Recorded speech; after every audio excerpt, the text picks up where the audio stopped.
All right. Now you can talk about your dinosaur. Very realistic. Wait, what? It's delicious.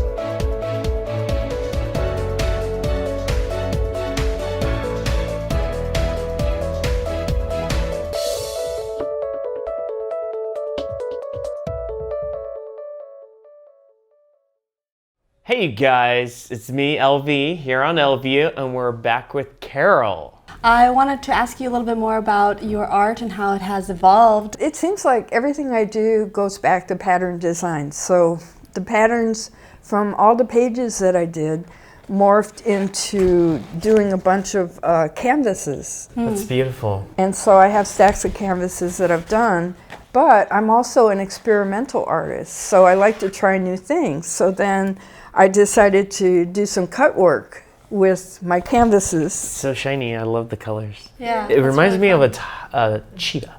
I guess it would. And this is all recyclable material, the way? Yes, because the reason I have stacks of canvas done is not because I can afford stacks of canvas, but because I major recycle.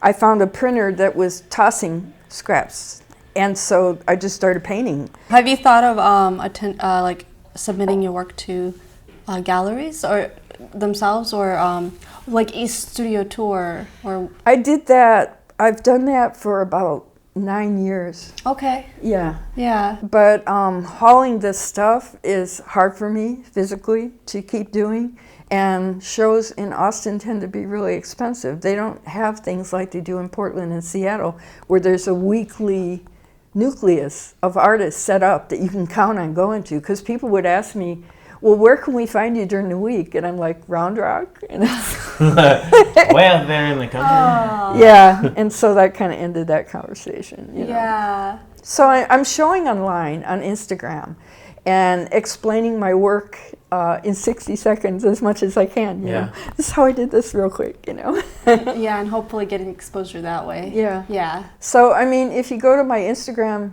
page, I'm on there 2 to 3 times a day showing different work every time.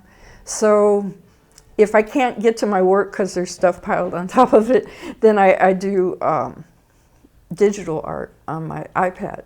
That's cool. And so it's patterns, again, that, you know, or recycled material, always recycled material. So We'll be back with more. Thank you for watching, and we'll see you soon. Bye. Hey you guys, it's me, LV, here on LView, and we're back with Ty. And what are you doing this spring? This spring, I'm hoping to wrap up my documentary. I'm working on a documentary about me creating my first stand-up special. So I'm hopefully submitting it to film festival. It'll be fun doing the whole film festival run where you travel to other cities to watch other people watch you and stuff. It's very cool because we interview other comedians to see how they feel about their first stand-up special. And how I felt about creating my first stand-up special, and when is it too early to create your first stand-up special. And a lot of people think, hey, you can't do it until you're like 10 years in, but that's like a total myth. So a documentary just breaks down the myth that people have regarding, hey, you have to put in like 10 years to be a good stand-up comedian. And I did it in 2. Since they have so many stand-up specials on like Netflix or HBO, right? For me to be a new comedian, I decided to take the approach of promoting the documentary. After people watch the documentary, they will be intrigued to watch my stand-up special. So if I get into Netflix, I would pitch them, hey, you get a documentary and a stand-up special. Right now we have so much interview and so much footage that is about cutting it down to like the bare essential. And also the documentary would be like a comedy film because we only keeping all the funny part while keeping the story intact. Okay.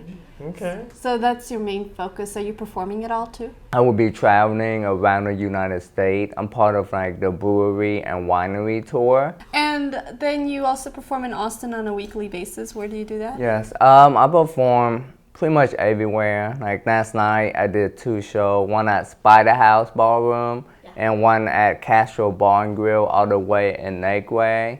And the day before that, I performed at House on Milner. And the day before that, I performed at Brixton down on 7th Street.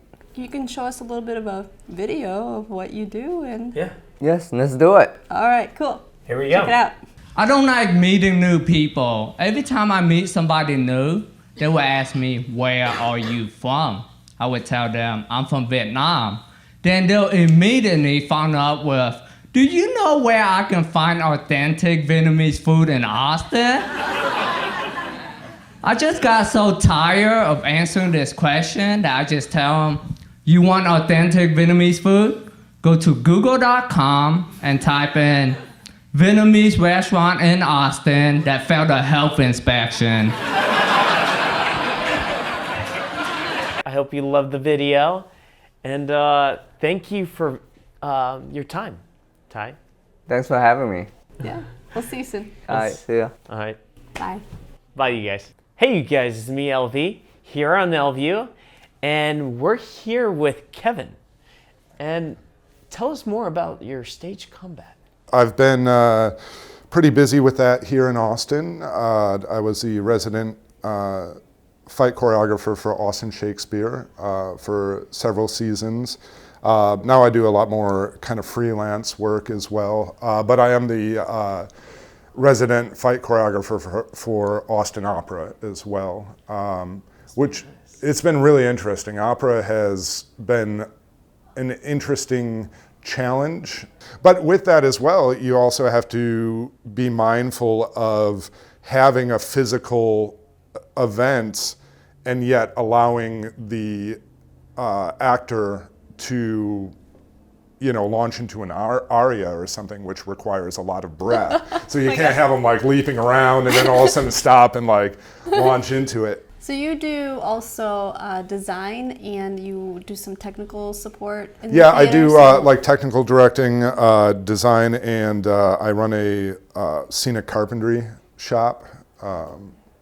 And I run that actually out of my garage, and so build sets for theater and film. And I wasn't sure if you would end up building like a boat. I've built boats. One of those big boats. I've built roll on 2 boats for a play called The Invention of Love that Austin Shakespeare did actually, and they had to move, so they had to look like the people were rowing, so they were on casters. And Dang. the bottoms were kind of cut out so that they could kind of Flintstone it a little bit. That's kind of how it moved, but it looked great. And then one was like Charon's boat across the river Styx. So that one had this like really cool like Norse looking So cool. prow and stern to it. So what are you working on next? Next, well, I've got just as of yesterday, I got a call. It looks like I'll be doing the stunt choreography for an independent feature film about mid-month this month. And then tomorrow I load in a set for a local play production. They're doing a production of The Niceties. It's a more modern play. So I'm building the set for that starting tomorrow. Wow, so And busy then- in the spring. Yeah. Oh, and then I'm doing the stage combat choreography for Turandot, which is Austin Opera's next production. And that one involves Kung Fu. Well, thank you for being here today. Oh, thank you. Yeah, right. pleasure. Thank you for your time. Yeah. Thank you for watching, you guys. We'll be back in another episode. Talk to you guys later. Bye. That one actually mostly ate fish. Fish. This one ate fish. Man. So it went from carnivore to herbivore. No, pescatarian.